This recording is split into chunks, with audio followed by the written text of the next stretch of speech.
Welcome to Black Girl in CLE, the podcast.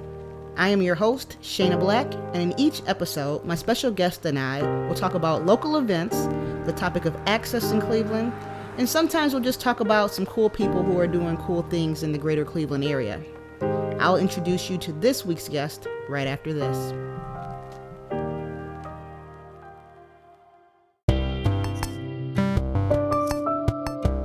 This episode is brought to you by the Beck Center.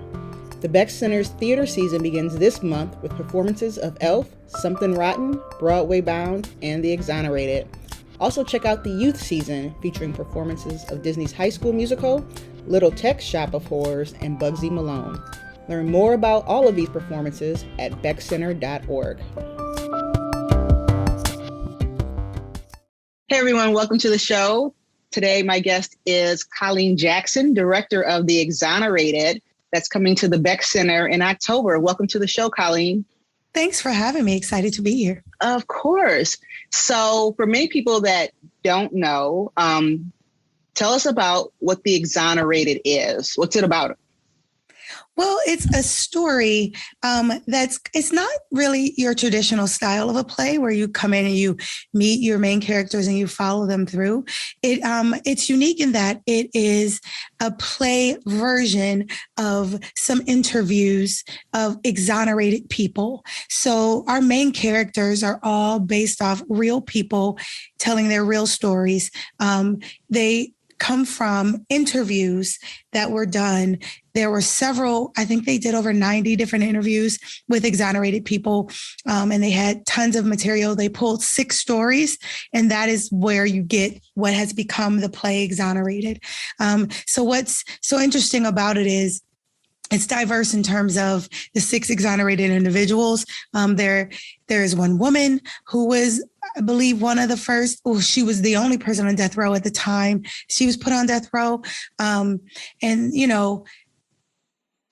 That's what it is. It's a story. And so when you talk about it, it's like, oh gosh, what a downer. But it's really quite a story about resilience. You know, these people have different, they all different in terms of how long they stayed on death row and what their experience was like. But it is shocking when you hear their stories.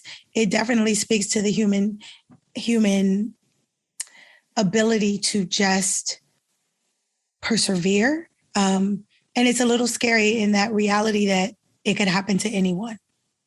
Understand. Yeah. So help me out just with the story, because I haven't seen it. I know it's gone around the country and played on different stages. Do we learn about their experience while they were still in jail and locked up, or are we picking it up after they've gotten out and kind of follow them with reentry, although they don't necessarily have to reentry? Right. So it's really them telling their stories about what happened to them. Interspersed in the piece are flashbacks to, maybe moments in the courtroom or moments in the prison or moments, the moments that are surrounding the events that led to their incarcerations. But we're talking to all of our characters after they've been set free. So after they've been exonerated. So they're talking about, the most impactful parts of their experience. I mean, there's one character who was incarcerated for 22 years, and his interview took place when he was 45 years old. So you're talking about someone who almost half of his life was spent incarcerated for something he didn't do. And what's unique about it is we are talking to all of them after they've been set free. So there's already, it's not like, help me get out. That's a different energy, right? That, if I'm talking to you from within, trying to get you to advocate for me, these are people who have managed to be exonerated, but they are telling us their stories and the important pieces of their life, so we don't really delve much into what is it like to try and reacclimate into society. It's really not about that. I think that's part of what my storytelling is, because they are telling it from the outside, creating the world outside that they exist in. And that's what I'm most excited about and trying to be really thoughtful about. What do you think most people don't know, or what do you think would be the kind of surprising tidbit from watching this of them being on the outside. You know, many times we see the story of, hey, they got out. The news will give us so-and-so's getting so much money now because they got out because they sued the court. But what is it that you think people don't know that they're going to learn from this? I think that people have an idea of the brokenness of our justice system. And I think that because of the current climate of our community, a lot of people are trying to block out that criticism because they're trying to put it just to, oh, Black people are having this complaint again. You know, anybody who knows anything about the system, we know it was created to, you know, recreate the so-called institution we got emancipated from, you know, the whole free-ishness. Right. So we know what it was created for. So a lot of times that the brokenness of the system falls on deaf ears. I think what we're going to learn is just how broken it is, right? And this is just a glimpse. You know, there has to be so many mistakes made and so much injustice just in these 6 stories that it helps you to kind of get an idea of big picture. If this could happen to them, you know, I think what it helps us also is have an entry point for empathy. You know, sympathy and empathy are very different. If we can be empathetic to people who have experienced this, find some way to connect with them. It is such a far removed idea of an occurrence that's even possible for most of us. But when you realize the families that they were in, the places they grew up in, the things they experienced, you realize that you are connected, you know, and I think that that's another thing that you learn from this. It's a different level of compassion. It's a different level of caring for people. It's a different level of just awareness of the brokenness of our justice system. And it, I don't know, it sparked in me just in reading it, a desire to almost like an obligation to try to do something, right. You know, because it just made me think about you. I mean, as a woman of color and a Black woman in particular, you know how often people are incarcerated for things they didn't do, or how they get extra long sentences as compared to their non-Black peers. Right. But it really makes you consider how many people are sitting there and have years of their lives taken away for something they didn't do based off biases held by, you know, just people we live with every day, or, you know, the political pressure to solve cases and not leave them out there. You know, I just think it does not allow you to walk away from it pretending not to get it. Okay. So tell me this, though. I think the logical question I'm having after all you've just said is, how do I walk away? Do I walk away empowered, like we need to change? Do I walk away angry and just heavy? Just what's that from as you direct this show, what's the feeling you want people to take away as they leave the theater? That's such a great question, because we're about to go into rehearsals here in the next couple of weeks. And that's one of the things that I am constantly aware of, right? In a time where we really need an uplift, where we're just coming out of COVID and we're coming out of the George Floyd and just the kind of eye-opening that's happening across the country to a lot of issues that have always existed. What do I want them to come away from this story with? It's a couple things. It's recognizing the power of your voice and your choice, right? Because it's a choice to ignore things until they directly affect you. And I think that is what we have done as a people. Well, you know, that's not my business. I'm gonna stay out of it. Then all of a sudden it hits you and it becomes the cause for which you die, right? I think I want people to walk away with the recognition of there are things worth fighting for, talking about, that might not affect me directly right now, but a challenge to choose to kind of be involved and care about causes that don't directly affect you. That's the activism piece, right? What I want you to do when you leave, you know, right. I want you to sign up for how can we support people. how not everybody gets a settlement. Some people, there's one character in the story who it was revealed that she was not guilty, that someone had lied in 1979, and she wasn't released until 1992. Oh, wow. Yeah, exactly. So everybody doesn't get like a lottery ticket. The millions of dollars and stuff, right? We're like, oh, but they got millions, they're good. No, first of all, the time lost cannot be purchased back. Right. But not everybody even gets that. And so, there are people who are just out here. Aside from just a realization that you don't know another person's trauma, I think it should help us to treat each other better, because I don't have to tell you my story. That doesn't mean I don't have one.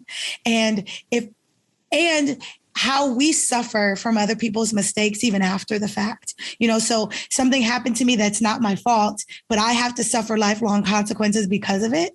I just think it will spark people to be a little bit more empathetic in their day-to-day interactions. That's that. But overall, it's a piece of work. How do I want them to actually leave the theater feeling? I want to highlight the resilience of the human spirit, but not just the resilience, because it's not just the after the fact. To me, what's the most impactful is how you endure, right? So we always talk about how people recover, but we don't necessarily talk about how people endure and how, this happened to me and I endured this for 7 years. What is it that you as an individual endured? And how did you do it? And how are you better or worse for it? Because the truth is, we're not always better for circumstances. We can turn around and come out on the other end. But when you go through something traumatic, it's difficult. And while most people, let's say 99% of my audience, will not have experienced wrongful incarceration, they may have endured something else awful that no one ever knows about. What was that process like, that endurance? So while they're telling us the stories and they're recounting their events, I want them to be able to look at these characters and identify characteristics and qualities within them that are evidences of their enduring abilities, and make a connection with them that way and say, you know what, I have endured something and I am strong and I am resilient. And while it might not rise to the level of what we see here, it is no less impactful to your own individual life. And most people sitting in the audience will have something that they've overcome or endured or experienced. Not everyone, but most people, depending on what your life story is, even if it's proximity to trauma, if you've gone through something with someone you love, if you are, in a relationship with someone who is damaged in some way, you're enduring their healing with them. Maybe you had a difficult childhood or a difficult marriage or an abusive relationship that you endured for however long you did. What was that kept you alive here to tell your story today? So hopefully by the time we open, I'll have it all a little bit. You have it all worked out a little bit. I'll have it all worked out. But I think that a lot of the answers to those questions are going to come out of what the artists bring to the storytelling. And I don't want to necessarily predict and prescribe it. I want it to happen organically, but I am going to be very careful because I don't want them to just feel bad for those 6 people. If that's all they do, then there's nothing that can come from it. I don't think you should endure difficult stories without it having a purpose, a greater purpose. We've done enough sad and enough devastation for a year. So that's why I asked the question. Yeah. I mean, and it's always at the front of my mind, the truth is, if we stop listening to the difficult stories now because we're at emotional overload, there's so many people whose suffering we'll ignore because we just don't have capacity. So what I want us to do as a people, and what I try to do, is to take it in doses, but use it for something. If I don't use it for something, if I'm not able to engage in a different conversation, advocate for a different group of people this way, look at foundations that are started for children with incarcerated parents, some way to be a better citizen. I think that if I can inspire people to look for better citizen opportunities, then I've done my job. Everybody's not going to want to meet exonerated people. And, most exonerated people don't want to be known for that.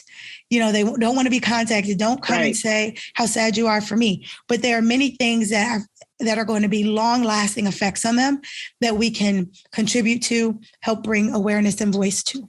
Like, that's deep. And I'm just sitting here kind of processing all you just said. It's not that I don't have a question for you, but, it's deep. And just the thought of some of us are at capacity emotionally, but it's still exactly what you said. We can't back away from it. Like, the struggle's not over, the fight's not over. And many of us are impacted by, especially this story. Like, we know someone who's been locked up, even if they're not wrongfully accused. We have a lot of folks that know the criminal justice system better than they want to. Let's say it that way. Exactly. And that's what I think is something about this piece that's interesting. It's not because you're following 6 individuals and their stories. It's the brokenness of the system, but it's also, the abuses that happen within institutions. It is the fracture in families because of incarceration, wrongful or not. If I come there and I have had an incarcerated family member, then you know what that does to your family and that family structure. There are many educators who see this kind of work and they think differently when they leave about their students, when they know that they have an incarcerated parent, sibling, family member, and how to just handle them more trauma informed. It's just, it gives an awareness. And I just think that that's one of the things that coming out of this kind of year, we cannot just put like earmuffs on and block it all out. We have to feel it, because you can't heal it if you don't feel it. And I think that's part of what this work can do. So what called you to this story? I'm looking at some of the other things you've directed and what your credits are. Why was this story important to you? It's interesting. So Scott Spence, the artistic director of the theater, they had already slated it to go into their season and we're looking for directors for it. And he called me based off seeing, my production of Blood at the Root that I directed for Cleveland State, and just knowing my work as an actor. And I have recently transitioned professionally as well into doing more diversity, equity, and inclusion work, even in my new position right now. So it's a story that I think fits where I'm going. I'll say this, it was daunting. And when I first read the script, I said to myself, not after COVID, like I want a Black joy story,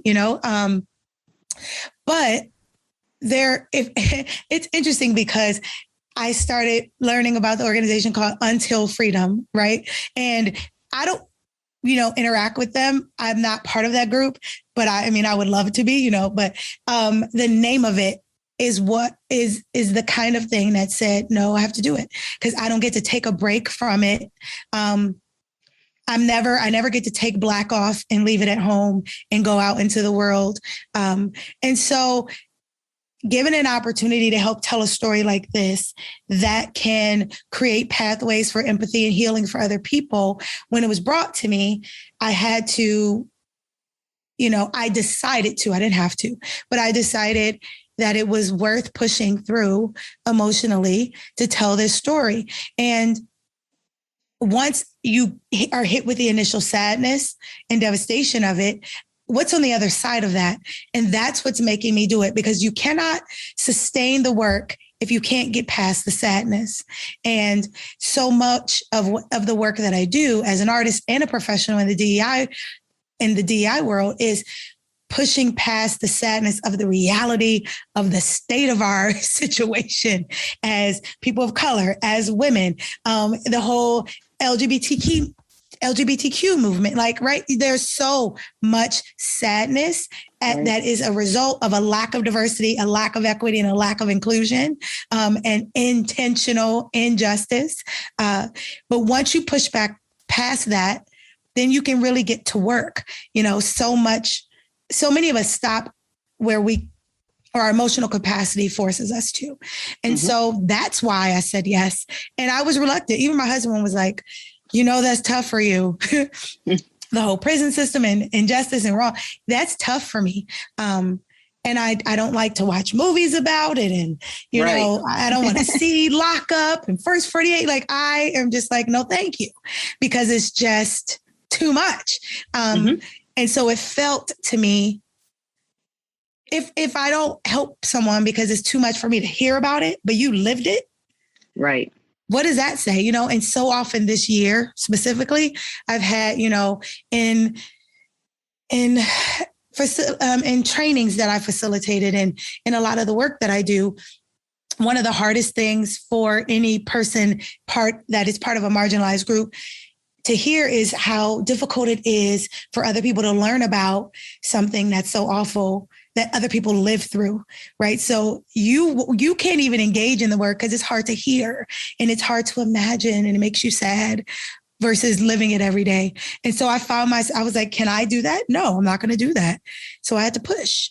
And the fact that these are 6 real people's stories, that's 6 real people. It's an important story to tell for an important reason. Like, I applaud you for that because, you know, the idea that we have to keep going. And even though sometimes we say, well, we can't stop being Black, we can also still check out.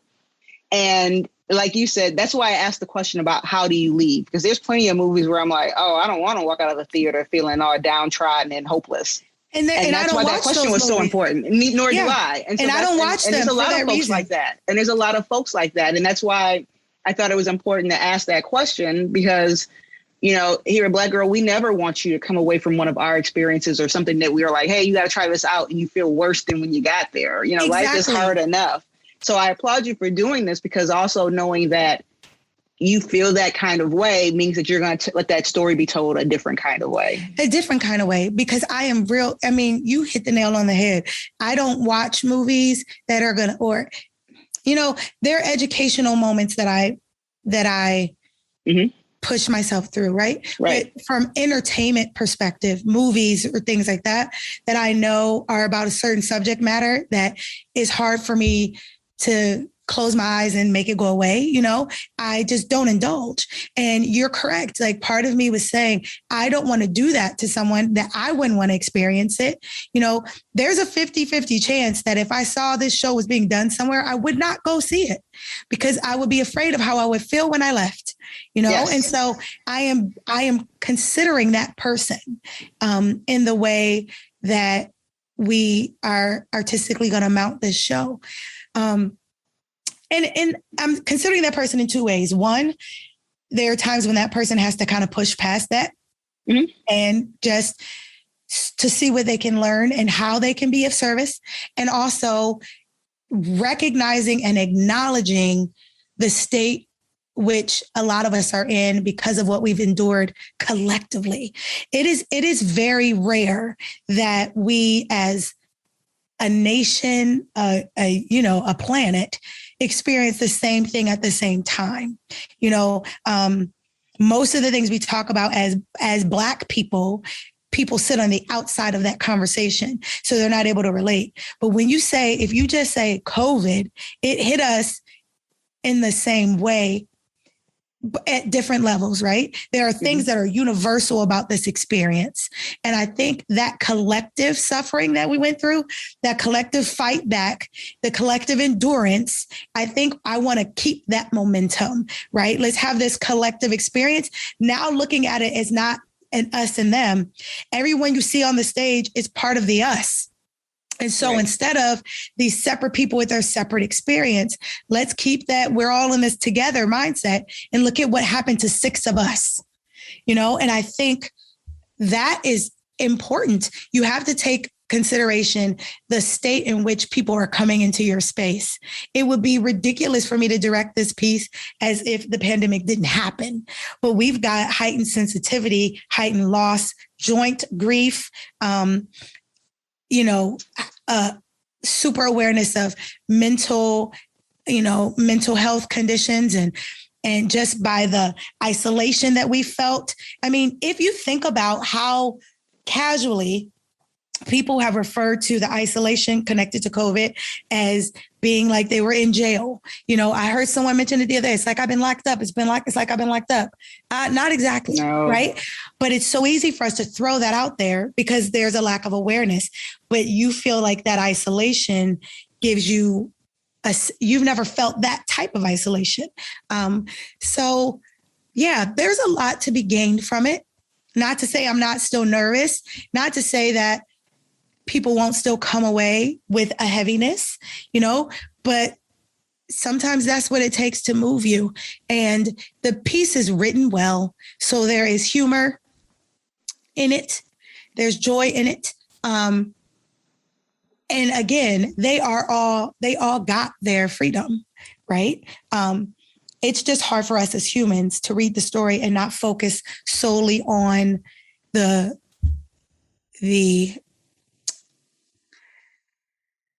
worst part of it, because that's the part that sticks in your brain and makes your heart ache for people when you think about what they went through, not that they got through. So it's a joint venture, not discounting that awful experience, celebrating your victory on this other side. How can we get this kind of victory for other people? How can we keep it from happening in the long run? And how can we take care of people who have had something like this happen to them? So I think, and I'm going to ask you a question that you have no control over, but I think you'll get it when I ask that question. When you think of the end of the show and you guys come out, take your final bow, who would you like to see in the audience? And I'll tell you why I asked that. Many times we have stories about us. And I've been in places where I'm like, oh my goodness, this is a story about us. Like, we should be there. And I'm one of the few Black people in the audience. And like, I'm stunned because it's a story maybe, and some are like upbeat stories. And I'm like, we all love the musical. We all love this group. We love this song, and it's a story about their life. And we don't show up. And I look at the audience and it's, older white people that, might have been freedom riders or wanted to be or lived through that time. Who would you like to see? Because I know the stories aren't all African-American males, which many people think of for whatever reason, like jail must be a Black man issue. And it's not. Who should come? So that's a great question. I mean, I think my gut answer is everyone. One of the things that I thought was exciting about this piece is that so often stories that when are for us, and I say that too, which is why I smile when you said it, you feel a little exposed when the audience is fully white watching that story. And you're like, wait, what's going on? But why I think it's super important that this be an audience of everyone is because, and even more specifically, I'll say maybe I'm hoping there are a lot of white people that come. And I'm talking about the white people or the non-Black people, let's say that, who really think that the system or the complaints about the system are unfounded and only come from Black faces, right? Because when you get here and you see that these stories are not just us, once you realize it can happen to you too, because you see the story of a white man that it happened to and a white woman that it happened to, then all of a sudden you care a little bit more. Right. So to me, I want the people who think that, oh, they're just complaining, oh, it's not that bad, because I want you to have an opportunity to, realize, yes, it is. I say everybody because Black people in the audience who understand how we've been abused by the justice system will be able to relate, but I don't think it will be new information for us, right? I don't think most people of color will be like, oh, that never happens. We know it happens. It's kind of woven into our existence in this country. Like, you don't really have to be doing anything. It's being Black while breathing, right? So we're aware of that. I really want the people who don't believe to be in the audience. Okay. The people, yeah, that's because this is the kind of story that can shut your mouth, and can say, oh gosh, because it's based off true experiences. And then you get to see yourself as victim and as prosecutor, as all the things. and you'll see, and they will be able to see how your silence can make you complicit, but you're just saying it doesn't happen and it's not real is not valid. That's awesome. So can you tell me about your cast a little bit? Like, who are you working with on this? Well, we go into our callbacks on tomorrow. Okay, so you don't know yet. It's not finalized yet, but I'm excited. We had our first set of auditions this past week, Monday and Tuesday, and had some wonderful people come. So it's going to be difficult decisions I have to make over the next couple of days, but I'm just excited. And one of the things, I'll just be honest, I'm excited that people are ready to come back to the theater. You know, one of the things that was most uplifting in this process was people were coming into the audition space and just stopping for a second and taking a breath, because it's like their first audition in over a year and a half, you know, and just to be back in the space. It was an emotional day for most of the auditioners, just to be back into a space we took for granted we could come into. You spend years and nights and hours of your life in the theater, then all of a sudden they're shut down for a year and a half. So, you know, we're going to have a strong cast because we have a very talented pool. I'm excited that people are excited about telling this story. And you don't audition to tell a story like this unless you feel like it's important. And so I'm excited to just have people who are like-minded coming to the work and understanding the importance of telling other people's stories. As actors, that's what we do anyway. We tell other people's stories. But to tell a story like this in a time like this is emotionally expensive. I'll just call it that, you know, and it takes courage to say, I want to be a part of that. So I'm excited. It's going to be, when I was seeing the names on my list, I just kept getting excited. So. Oh, that's awesome. Yeah. So I will say I haven't been back to a theater yet. I just recently went into a movie theater, and that was it felt odd, you know, just because I haven't been in a general theater. I've done some of the buy your ticket private viewings, but I have not been back to see a show. And I am a lover of live theater.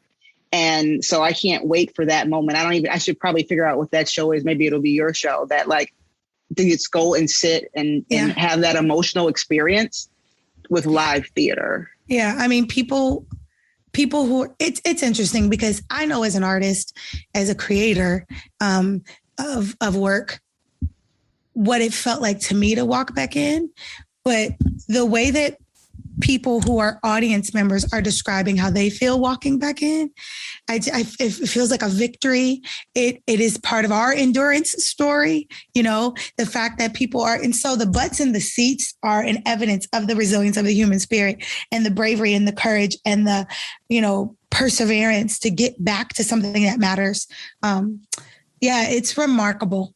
You don't, you know, it's cliche, but you don't really realize what you've got till it's gone. Absolutely. And if you spent the last, for me, 30 years in a theater space, and to have it completely not an option for you, was heartbreaking. It was heartbreaking. And so we want to enter back into the space with care, you know, being very, very on top of the safety of all involved, having it at the highest priority for us.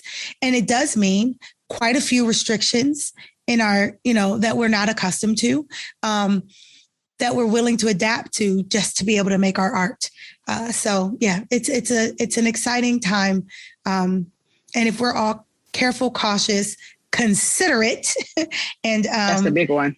Yeah, and consistent, I think that we can be successful. So you mentioned earlier about, like you said, sometimes educators will come to the show and now they're better dealing with students, you know, being more trauma informed. And I want to touch on that because you do, like you said, some DEI work. And, you know, what does that mean to be trauma informed? As in, how can people know more, or what's the starting tip in that? Because you're right. People do walk around with a lot of things. And even especially during COVID, you know, that's just trauma for many already. Right. And on top of that, how can we operate if you can switch hats a little from director and more into the DEI, although I know they're meshing, how can people start to begin operating better, knowing that in a trauma-informed way? It's a great question. And I think you pinpointed a great entry point. If you consider what you've experienced and how it impacted you, and the fact that we all went through COVID together, and but its effects on us individually vary based on what we were not able to do, what we had to pivot to, right? And how you want people to consider your experience without being in your business. That's kind of what I think of trauma informed, right? In my interactions with people, I want them to be as safe as possible. It's easier for us to think about when we talk about students because you want to create a safe space. That's what we talk about, a safe classroom. And that means safe emotionally in that I don't need you to tell me or disclose to me the things that you've gone through, but I need to create a space where no matter what you've gone through, I have some grace for how you experience things. So, my voice could be, some people can respond to a commanding voice, while other people, it impacts them differently based on anything about the way that they grew up. And being mindful that I might have to adjust my voice for different students. That's something I learned as an educator, being trauma informed, because if my approach, just my voice, creates a barrier to your learning because of an experience that you had that you cannot shake, that is not your fault, right? And it's my job to kind of be aware, in my senses at least, of how people feel in that space. And so I think as adults, and what you can take in the way that we interact with each other is don't just assume that people have things about them you don't know. And if you know your secrets, and maybe they're not just secrets, but it's your business. It's the things that created you, the things that you've endured, experienced, that got you to who you are, but they cause you to react to things a different way, look at the world in a different way. And so if you just if we're considerate of the way people need to be in this COVID space. And I just use it because it's relevant and it's universal, right? So a person who has had COVID and survived it may operate differently in Walmart than a person who never had it and thought it was a hoax, right? So if you think it's not real, but it was very real for me because I had it, we have different experiences and approaches and lenses through which we look at the safety of today. Now, I'll take it another step further. If you lost family members to it, but it didn't directly affect you, you also know how real it is in a serious loss type of way. You lost 1.5 years of your life just with things being shut down, but then you lost people you care about. So we don't go into a space and say, what's everybody's COVID comfort level? No, you just need to be considerate of the fact that those levels vary into everybody I'm going to encounter in this space. So my trauma informedness is just being considerate of what you need to feel okay in this space. If you need me to wear a mask so you feel okay, I can do that. If you are like, oh, it's optional, then you've expressed to me your level of comfort. But if the person over here is feeling fragile, it doesn't cost me anything to be considerate. And so to me, that's kind of what trauma informed is. You have to be a little bit more aware, and you kind of got to get over yourself a little bit because you're not centering your experience. You're centering the idea that you want to create a space safe for people with a bunch of different experiences. And so how do we do that? It's hard to put into exact directions, but if you just can think about yourself, which most of us can do really, really well, if you think about what you need, you just have to imagine that other people have needs as well. And while you don't want to disclose yours, you just want to feel safe to exist the way you need to exist in a space. Think that other people need to do that too. And whatever your position of power is to ensure that space is safe, contribute to it positively. So the first thing I heard, my reaction to what you were saying and the thought process was the opposite of trauma informed. And I kept thinking of the people that just said, well, that's just how I am. If they don't like it, that's just too bad. Like, we can't go into that. I don't care. I'm so sorry your grandma died of COVID, but like, that's just, I'm going to keep it real. Like, that is the opposite of trauma informed. And I'm just trying to process it. Like, I'm not trying to take away from anything you said, but I just think about how we interact with people, you know, and it's harshness. It's crazy when you think about it, right? Because some of the things that come out of people's mouths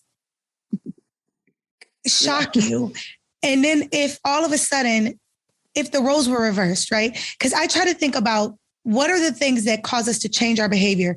And they're usually experiences that we have. So even when we talk about from a DEI lens with inclusion, talk about, you know, people in the LGBTQ community, people have they have ideas, they have feelings about it, they have opinions about, you know, how people live their lives. And then when they have a family member who says, I'm part of an LGBTQ community, then all of a sudden they typically are more accepting, more kind. I mean, now they want to be in a parade, you know what I mean? Like but it takes that proximity to have an ability to treat an entire group of people with compassion and as human beings. And so if we skip that step, right, I don't have to actually have had your experience or your perspective to value you as a person, to treat you with the care and compassion you need to be okay in this space. That to me is what trauma informed is, like taking out that piece that I only care if it impacts me directly. It should impact you directly because you're sharing a space with someone who it impacts. Absolutely. Coexisting and having respect. You don't have to, you know, people say that you have to agree with me, but if you disagree with me with such a bad attitude, I can feel that, you know, right. I don't need to know how you feel about it, about everything. Just know that we might not feel the same way, but how can we be respectful for each other in the shared space? Because, you know, I think that's really what it comes down to. We're talking shared spaces. I'm not asking you to consider me when you get home, but when we have to be in shared space with each other, the combativeness is not necessary. You know, we're all emotionally on edge. For some of us, I mean, if you just think about the immunocompromised and we can't tell that they are, right? And they have felt very vulnerable in this time. A lot of people have. Right. There is a fear. And to feel that way for a year and a half has an emotional and a mental impact. And so when you go into spaces that you used to go into, some people are entering in with caution. And then the other people are entering in with reckless abandon. Like, I'm so happy to be free. Don't bind me anymore, you know? But where is that happy medium? How do we just consider everybody from all their experiences? I should not have to tell you my tragedy for you to treat me with respect. And I think that's really what it comes down to. You don't need my trauma story. If that's what it takes, then your intentions aren't to be inclusive anyway, you know? And I think people just need to come into reality of that selfish way of thinking is just that. It's selfish. And people, and you can employ that into everything that you do, I think. Yeah, I think you're right. I think like this conversation is blowing me away because it's, yes, Exonerated and how all this impacts back to the play, but just really, you know, in my mission of just being better to people. And, you know, you said all the words like safe space, because that's the one thing that I pride myself on here at Black Girl is how can we be a safe space for people? And that's why we look at events in a better way or a lighthearted way, because you don't know what people's carrying. I don't want you to go home and feel worse, you know, because now we're dogging some business or whatever. And I think it's just all of that, how it all meshes into the culture of today. So while we're looking at this one story of the Exonerated, you know, like you said, the COVID analogy is definitely kind of running parallel of understanding. And, you know, when you think about kids or even think about how we, and I'll say we as a broad stroke, as African Americans often feel traumatized and how we have to operate in the world and the microaggressions that we feel because people aren't being trauma informed or they're telling us they're trauma informed. I'm trauma informed, so I get it because I talk to Black people, so I know and it's like, you don't still know the story or you don't understand the lived experience because you've read about something or saw a story on the news. And so, you know, like thank you for sharing all of this. And, no, I appreciate it. I'm just passionate about it because it sucks that the world sucks. It sucks that people suck. It just sucks that people treat each other so poorly. And it's that's a great quote right there. What? It sucks that the world sucks. It sucks that people suck. Like the whole thing was just pitch perfect right there. Because it does. It's exhausting. And you're right. Like I read a story, and I'm gonna mess it up, but it was like a actual scientific study about just how it feels to be a Black woman in the United States. How they even talked about the fact that it's almost as if you're, it's like we breathe at half capacity at all times. And a lot of people can't understand that that's what you carry with you throughout every day, all the time. And we get so accustomed to it that people don't see it as suffering. They don't see it as putting us at a disadvantage because we're good at doing it anyway. And and so they take for granted the struggle because we make it look easy. But it is exhausting. And, and that's why it's frustrating when people say, I didn't realize, I didn't know, I never imagined. That can't be true. And it is your every single moment of every single day. And so you're correct. Like, I don't want to have to come and tell you that to get you to treat me with respect or to get you to value my contribution in the same way. I don't want to have a special section of consideration but that's what's happening now because people are just becoming aware of how we have been treated and how we continue to be treated. And it takes a lot of energy to get up and be a Black woman every day. It takes a lot of energy to get up and be a person every day, but it takes a lot of energy to get up and just be a Black woman every day. The expectations are so high. Anything you do isn't just for you. You're representing a whole bunch of people, even though you scream from the top of a mountain, I am just myself, right? We are hundreds of years from when that will be something that just people get, So I applaud you for creating a platform like this where people do feel safe to come and have these conversations and just explore the ideas and the way that they impact us. If I can, with the other stuff that I'm doing as a person, consider other people in my day-to-day interactions, you can do it too. And if we will all just do it a little bit more, it would suck a little less, I just believe that. And I don't think if we have not learned anything else from COVID, it should be that just do better, like you just really, because I'm telling you, in a room of 10 people, COVID's impact is 10 different ways, but it's the same thing. And we endured it for the same time period. And we need 7 different things, And I just think we can if we can solve all that as it relates to COVID, we can do it as it relates to all the other things that we tackle, all the other DEI issues and challenges that we face. If we can be COVID considerate, we can be everything else considerate too. So let me just say, as we're wrapping up, number one, I need to thank the Beck Center for saying I need to talk to you because this has been an amazing conversation. And I'm so glad to have you on and talk, and we could clearly just keep talking. And I hope we do. I hope we get to talk again. I wanted to say thank you for coming on today and give everyone the dates that your show is running. Yes. So it runs. The Exonerated. We should say it. The Exonerated. Let's say the show. The Exonerated runs. Well, it opens October 8th at the Beck Center. And till November 7th. That's correct. And you can go to the website for ticketing information and just information about how we can connect with other parts of the community impacted by what we're talking about there. One of our goals is to make sure we don't just tell these stories, but we are actively involved in helping to support people who have this as their lived experience in some way in our greater Cleveland area and on a national level.